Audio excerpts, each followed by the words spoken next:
ये है Pacific ocean या प्रशांत महासागर और ये इतना बड़ा है कि कुल पृथ्वी का 1/3 हिस्सा सिर्फ इस महासागर में समाई हुई है। अगर हम धरती के सारे जमीन के टुकड़ों को भी जोड़ दे, सारे पहाड़, रेगिस्तान, सब कुछ, तब भी वो इसके क्षेत्रफल से छोटा ही होगा। जिसका साफ मतलब है कि अगर आप कभी भी इस ओशन में खो जाते हो तो आपको ढूंढ पाना लिटरली इम्पॉसिबल होगा। और इसीलिए जिस शख्स के बारे में आज हम आपको बताने जा रहे हैं वो इतना ज्यादा इंटरेस्टिंग होने वाला है। ये कहानी है जोसे सल्वाडोर अल्वारेंगा की, जिसने एक्सीडेंटली वर्ल्ड रिकॉर्ड बना दिया है सबसे लंबे समय तक कई सारे चुनौतियों का सामना करते हुए इस वीराने समंदर में जिंदा बचे रहने का। टोटल 438 दिनों तक कैसे वो इस समंदर में जिंदा बचा रहा, वो भी बस एक मछली पकड़ने वाले छोटे से बोट के सहारे। चलिए इस वीडियो में समझते हैं, लेकिन एक छोटी सी रिक्वेस्ट है दोस्तों, अगर पॉसिबल हो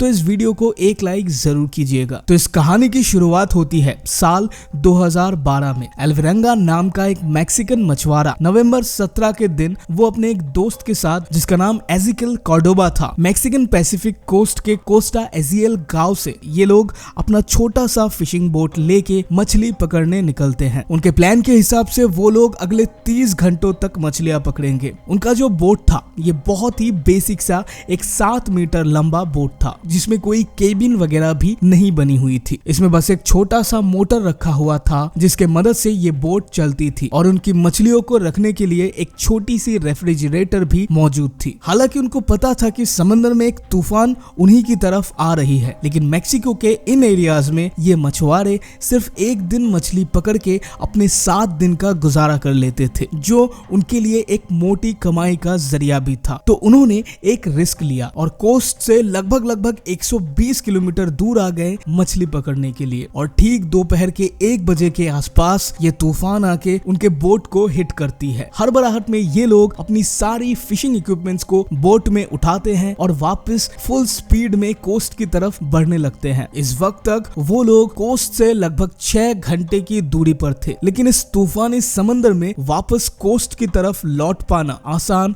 नहीं था। तो पूरी रात बोट चला के लगभग सुबह के 7 से 7:30 बजे के आसपास ये लोग कोस्ट के नजदीक पहुंच जाते हैं। इस मोमेंट पर वो कोस्ट से सिर्फ 24 किलोमीटर दूर थे और उन्हें दूर से पहाड़ों की चोटी दिखाई दे रही थी। लेकिन तभी उनका मोटर अचानक से खराब हो जाती है और इनके पास ना ही कोई चप्पू या कोई पैडल था जिसके मदद से ये पानी में आगे बढ़ सकते थे। दूसरी तरफ तूफानी हवाएं इन्हें समंदर में वापस खींच रही थी। उनके इस छोटे से बोट में एक रेडियो लगा हुआ था जिसके मदद से वो अपने बॉस को कांटेक्ट करते हैं ताकि वो यहाँ आके उन्हें बचा सके। लेकिन उसी वक्त उसकी भी बैटरी खत्म हो जाती है। जरा आप सोच के देखिए, इस समय जब ये लोग अपने गांव के इतने नजदीक आ चुके थे और महज घंटे भर में ही वो अपने घरों पर होते, लेकिन अब ये आगे बढ़ने के बजाय पीछे समंदर में बहते जा रहे थे। जो एक कांटेक्ट बनाने वाली एक लौती रेडियो थी इनके पास, अब वो भी मेल फंक्शन हो चुका था और बाहरी दुनिया से कांटेक्ट बनाने के लिए भी उनके पास अब कोई जरिया नहीं थी। और जो पहाड़ की चोटियां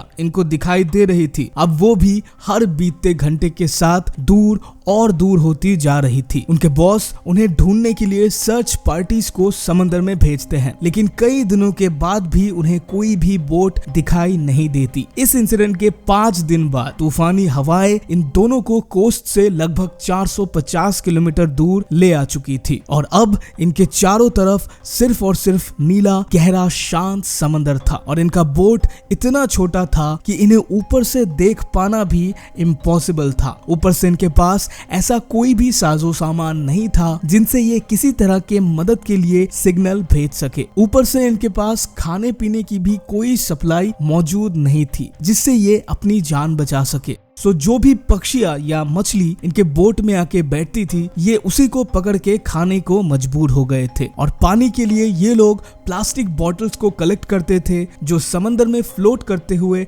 इनके पास आती थी और उसी में ये बारिश का पानी इकट्ठा करते थे, लेकिन वो भी जल्दी ही खत्म हो जाती है। इसीलिए ये पीने के लिए कछुए के खून को बॉटल में भर के रखते थे और कभी कभी कुछ ना मिलने पर ये खुद की यूरिन को भी पी के जिंदा रहते थे। जरा सोच के देखिए, दिन प्रतिदिन सिर्फ एक लकड़ी के छोटे से बोट पर गुजारना, जहां बातें करने के लिए सिर्फ आपका दोस्त हो, दिन में तेज झुलसा देने वाली गर्मी और रात में पिच ब्लैक अंधेरा। जिंदगी कितनी टफ हो सकती है ऐसे कंडीशंस में, इसका अंदाजा लगाना भी मुश्किल है। जल्दी ही सिचुएशन का असर अब इन लोगों पर भी दिखाई दे रहा था। जो कर्डोबा नाम का शख्स था, वो इस आइसोलेशन के 4 महीने बाद ही सुसाइड करने की कोशिश करने लगता है और जीने की उम्मीद छोड़ देता है। इसी के साथ अब उसकी बॉडी भी जवाब देने लगती है। जो भी कच्चा खाना ये लोग अब तक खा रहे थे, उससे अब ये बीमार पड़ने लग जाता है और वो खाना पीना छोड़ देता है, जिससे वो कुछ दिनों के अंदर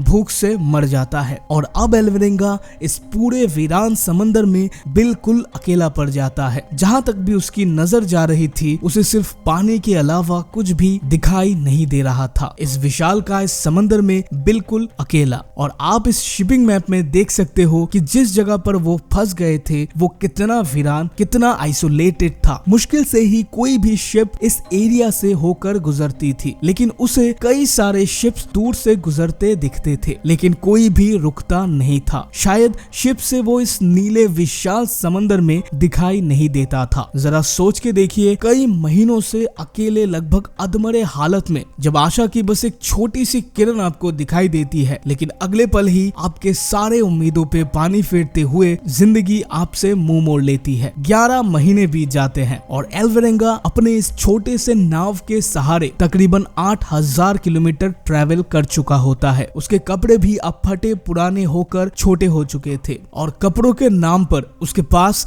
बस एक छोटा सा कपड़े का टुकड़ा था, जिससे वो किसी तरह अपने आप को धूप से बचा के रखता था। फाइनली 24 जनवरी 2014 का दिन आता है और उसे अपने बोट के पास से नारियल तैरते हुए दिखते हैं। वो समझ जाता है कि पास ही में कोई आइलैंड है और कई घंटों के मशक्कत के बाद वो फाइनली अब एक छोटे से वीरान टापू पर आ पहुंचता है। कुछ देर आगे बढ़ने के बाद उसे फाइनली एक छोटा सा घर दिखाई देता है और फाइनली वहां उसे कुछ लोग मिलते हैं। तकरीबन 438 दिनों के बाद और 11,000 किलोमीटर ट्रैवल करने के बाद वो फाइनली किसी इंसान से मिलता है। एल्वरेंगा जिस जगह पर आ पहुंचा था, वो पैसिफिक ओशन में मौजूद एक बहुत ही छोटा सा रिमोट आइलैंड है, जो मैप में इस जगह पर मौजूद है। अगर वो इस जगह को भी मिस कर देता तो शायद और 5000 किलोमीटर ट्रैवल करके वो फिलीपींस के तटों पर पहुंच जाता, जिसमें उसे लगभग 250 दिन और लगने वाले थे। लेकिन लकीली